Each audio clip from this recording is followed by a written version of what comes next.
कभी सोचा है कि एक कांच के जमाने की इमारत में हजारों साल पुरानी रूह कैसे बस सकती है? आज हम चल रहे हैं दिल्ली के अक्षरधाम के सफर पर।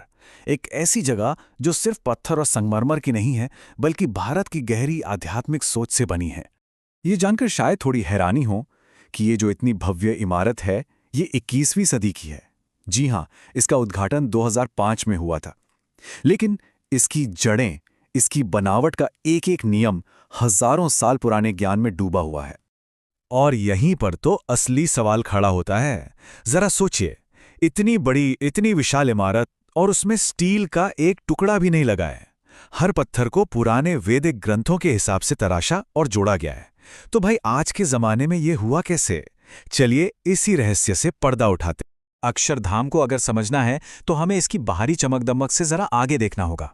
यह सिर्फ एक खूबसूरत बिल्डिंग नहीं है, ये तो एक मॉडर्न स्पिरिचुअल चमत्कार है, जिसका कोना कोना एक कहानी कहता है। तो सवाल ये है कि अक्षरधाम आखिर है क्या? देखिए, ये एक आध्यात्मिक और सांस्कृतिक कॉम्प्लेक्स है जो भगवान स्वामी नारायण को समर्पित है। पर बात यहीं खत्म नहीं होती, ये उससे कहीं ज्यादा है। ये भारत की कला, उसके उसूलों और उसकी शानदार विरासत का एक जीता जागता जश्न है, सब कुछ एक ही छत के नीचे। चलिए अब जरा इसके आर्किटेक्चर की दुनिया में चलते हैं, और जो आंकड़े अब सामने आएंगे ना, वो इसके विशाल पैमाने और बारीकी का एहसास करा देंगे। शुरुआत करते हैं पिलर्स से। जो मेन स्मारक है ना, उसमें पूरे 234 नक्काशीदार खंबे हैं, और हर एक खंबा अपने आप में एक आर्ट का पीस है। इन पर देवी देवताओं और पुरानी कहानियों को इतनी बारीकी से तराशा गया है कि लगता है बस अभी बोल पड़ेंगे। और इन खंभों के ऊपर हैं 9 बड़े और बहुत ही खूबसूरत डिजाइन वाले गुंबद। ये गुंबद सिर्फ छत का काम नहीं करते, ये तो आसमान की तरफ उठती हुई श्रद्धा और कला का एक शानदार प्रतीक हैं, जो पूरी इमारत को एक रॉयल लुक देते हैं। और अब एक ऐसा नंबर जो सच में हैरान कर देगा। पूरे स्मारक में 20,000, जी हां, 20,000 से भी ज्यादा मूर्तियां, संतों की आकृतियां और पेड़ पौधों जानवरों की नक्काशी है। जरा सोचिए, कितनी कला, कितना सब्र और कितना समर्पण लगा होगा इसे बनाने में। यहाँ जो मटेरियल इस्तेमाल हुआ है, उसका कॉम्बिनेशन भी देखने लायक है। बाहर से पूरा मंदिर राजस्थान के गुलाबी बलुआ पत्थर से बना है, जो इसे एक वार्म और वेलकमिंग फील देता है। और जैसे ही अंदर कदम रखते हैं, बस शुद्ध इटालियन करारा मार्बल की शांति और ठंडक में खो जाते हैं। और हम फिर से उसी हैरान कर देने वाले फैक्ट पर आते हैं जो इसे इतना खास बनाता है। ये पूरी की पूरी इमारत पुराने वैदिक आर्किटेक्चर के नियमों पर बनी है। मतलब पत्थरों को ऐसे काटा और सेट किया गया है कि वो ग्रेविटी और अपने ही वजन से एक दूसरे में फिट हो जाते हैं, बिना किसी स्टील के सपोर्ट के। सच में मॉडर्न इंजीनियरिंग और पुराने ज्ञान का क्या कमाल का मेल है। इसका आर्किटेक्चर तो कमाल का है ही, इसमें कोई शक नहीं। लेकिन अक्षरधाम का असली दिल, वो इसकी दीवारों के अंदर, इसके आध्यात्मिक केंद्र में धड़कता है। चलिए इस दिल को जरा और करीब से देखते हैं। मेन स्मारक के ठीक बीच में शांति और भक्ति का प्रतीक भगवान स्वामी नारायण की 11 फुट ऊंची सोने की परत चढ़ी एक शानदार मूर्ति है। यही वो सेंट्रल पॉइंट है जहां से पूरे कॉम्प्लेक्स को अपनी आध्यात्मिक ऊर्जा मिलती है। अक्षरधाम सिर्फ चुपचाप खड़े होकर देखने की जगह नहीं है।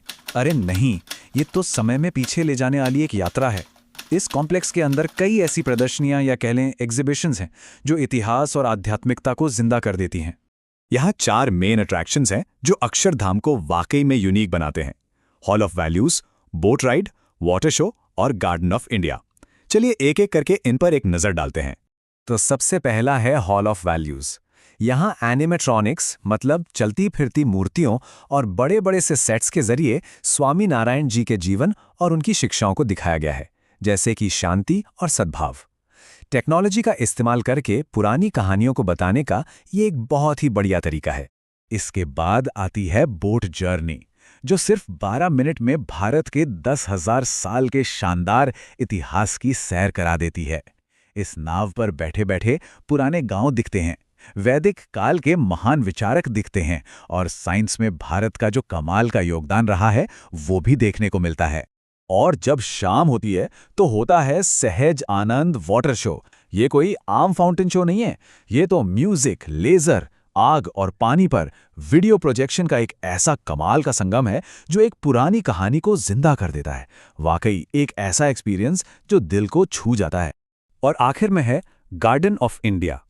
ये एक बहुत बड़ा हरा भरा लॉन है जहां भारत के महान नायकों, देशभक्तों और रोल मॉडल्स के ब्रॉन्ज स्टैचू लगे हैं। ये सब खामोशी से खड़े होकर आने वाली पीढ़ियों को प्रेरणा देते हैं। तो जब इन सारी चीज़ों को एक साथ जोड़कर देखते हैं, इसका कमाल का आर्किटेक्चर, इसकी गहरी आध्यात्मिकता और ये कभी ना भूलने वाले अनुभव, तो एक बात साफ हो जाती है। अक्षरधाम सिर्फ एक टूरिस्ट स्पॉट नहीं है, ये तो जैसे पत्थर में गड़ी हुई भारत की आत्मा है। ये सचमुच में लाखों लोगों के लिए वो जगह है जहां वो शांति, ज्ञान और प्रेरणा की तलाश में आते हैं। ये भारत की सांस्कृतिक और आध्यात्मिक विरासत का एक जीता जागता, धड़कता हुआ सबूत है। और इसी सवाल के साथ हम आज की बात खत्म करते हैं। क्या ये कमाल की बात नहीं है कि कैसे आर्किटेक्चर और आर्ट का इस्तेमाल करके एक ऐसी जगह बनाई जा सकती है जो लाखों लोगों को अपनी जड़ों, अपने उसूलों और अपनी साझी विरासत से जुड़ने के लिए इंस्पायर करती है? इस पर सोचिएगा ज़रूर।